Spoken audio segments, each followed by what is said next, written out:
G'day, friends. Today I wanted to talk about something I rather enjoy. Now, if you have followed my community tab for any amount of time, you will notice I'm a worshiper of some of the ancient Egyptian gods, or as some of you know as the Egypt as Kemt. That being said, I'm about to talk about a god from Egypt that is confusing for some. Who do I speak of? The sun disk Aten.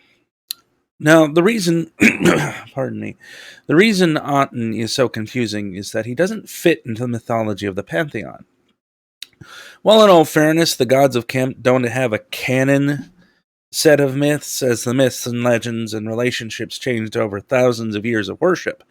For example, at one point in history, Bastet and Anpu, otherwise known as Anubis, were mother and son. As someone who knows that, it gives me Alabama vibes when I see certain kinds of art of them. You know what kind. Especially since Anpu has a wife and a daughter, Anput and Kepchet, respectively. Well, this is because Aten was one of the first attempts at monotheism. You see, it was the 18th dynasty in Egypt. Amenhotep III has died, and his son has taken the throne. His son feels threatened by the priests of Amun-Ra, or Amun-Ri, one of the most powerful priesthoods of the time. Rather than buy favor with the priests with offerings to Amun or any of their gods, he decides to ban the worship of all the old gods, declare himself the one high priest of the all-powerful, all-great Aten, therefore making himself the only person for which this god could be approached through, and getting rid of all of his rivals for power at the same time.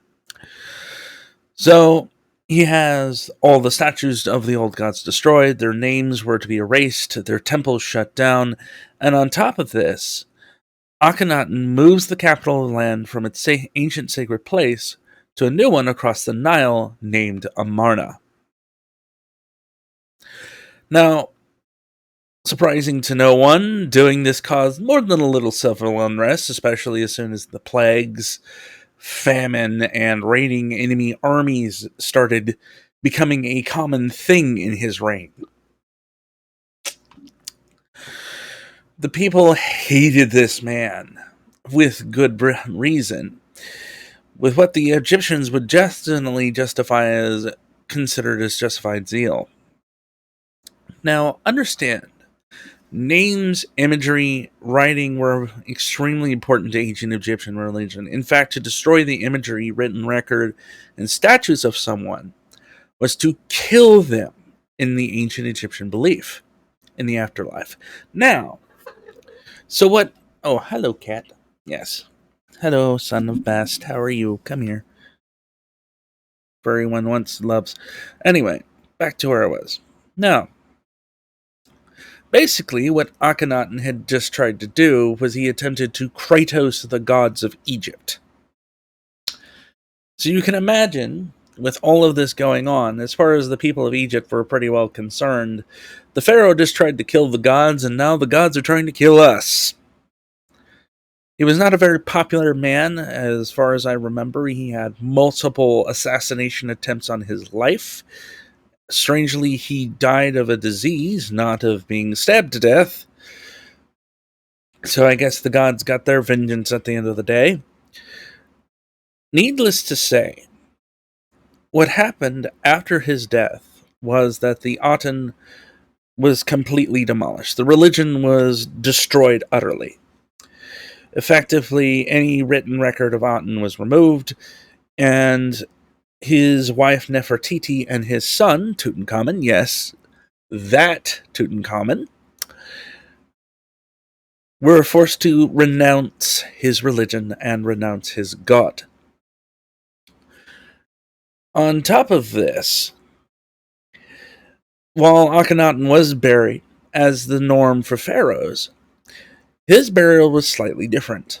All of the incantations that were meant to protect the body of the pharaoh were pointed at him, meaning that the pharaoh was not to return to the land either in life or in the afterlife. They wanted to ensure that the pharaoh never left his tomb. Period. Granted, that didn't necessarily work because of, well, archaeologists. In fact, archaeologists are the only reason we know anything about the Aten. Because of them being able to find some pieces in the Temple of Karnak, where the pieces of the city of Amarna, which was completely demolished all the way down to its foundations, were reused in temple buildings in Karnak, as well as the tomb of Akhenaten himself. Now, you may note I was talking mostly about Akhenaten, but I'm sure as you pretty much gathered at this point, the story of the Aten is very much the story of Akhenaten. In other words, he created the deity, and as soon as he died, the religion itself was utterly destroyed. Hello, Moonpie. Yes, hello. I know. Wee son of Bast wants his loves and cuddles. Hello. Mwah. But, yeah.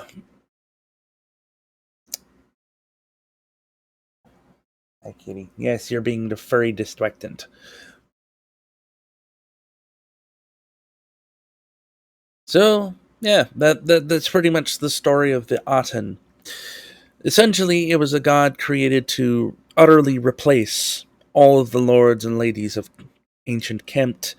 And strangely enough, the 18th dynasty, according to biblical historians and scholars, would have been the time that Moses supposedly lived, if he ever did, to the point that these same scholars have pretty much described and decided that if Akhenaten was not the inspiration for Moses, he may have been the person, which I would definitely disagree with 100%. Not the inspiration, yes. I can definitely see him being an inspiration for that character, being that this was a very prominent person who decided to erase the gods of Egypt and did everything they could to establish a monotheistic religion. Granted, it didn't work, but yes, it's definitely foreseeable that this person had to, in their lives, migrate from the normal capital to a new one, all of that. However, this is definitely an interesting conversation about what could happen. But I hope this video was educational for you guys, and I hope you enjoyed it all. Please leave me a like, comment, and subscribe down below. If you want more content like this, please comment down below and tell me about it. I'll be happy to talk to about any of the gods from ancient Egypt. Egyptology and the beliefs of that time, hi kitty kitty, are quite a passion of mine and have been since I was a very, very young child. Hi Fluffy. But I hope you guys enjoyed this video. Wave bye to the people, Mr. Kitty. Meow. Thanks for watching, and I hope to see you next time.